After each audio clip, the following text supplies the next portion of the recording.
এই কথাগুলো ভালো করে নিজের মাইন্ডে ঢুকিয়ে নিন এবং এই সমস্ত সিচুয়েশনকে ফেস করার জন্য আগে থেকেই রেডি হয়ে যান। আর আপনি নিজের কাছেই প্রমিস করুন যে সিচুয়েশনে যাই হয়ে যাক না কেন, নেক্সট 6 মাস যদি আমার কোনো ভিডিওতে একটাও ভিউ না আসে, তাও আমি ওই 6 মাস কনসিস্টেন্সির সাথে বেস্ট কোয়ালিটির ভিডিও বানাতে থাকবো। আর এই টাইম ফ্রেমের মধ্যে আপনি ভিউ, সাবস্ক্রাইবার, অডিয়েন্স, নেম, ফেম, মানি সব কিছু নিজের মাথা থেকে একেবারে বাইরে রাখবেন। তাহলে আমি আপনাকে গ্যারান্টি দিচ্ছি যে পরবর্তী 6 মাসের মধ্যেই আপনার ভিডিওগুলির ওপর অটোমেটিকলি ভিউ আসতে শুরু হবে। তা সে আপনার চ্যানেলের ক্যাটাগরি যাই হোক না কেন, কিন্তু এই 6 মাস কোনো রকম এক্সপেকটেশন ছাড়াই আপনাকে সম্পূর্ণ কনসিস্টেন্সির সাথে হার্ডওয়ার্ক করতেই হবে। Number 4, learning.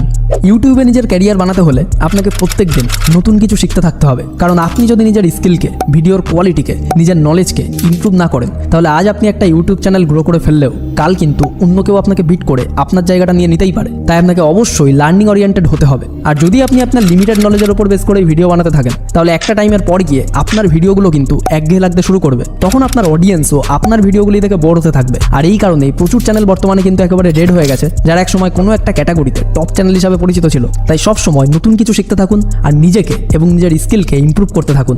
Number 5, watch your favourite YouTubers old videos.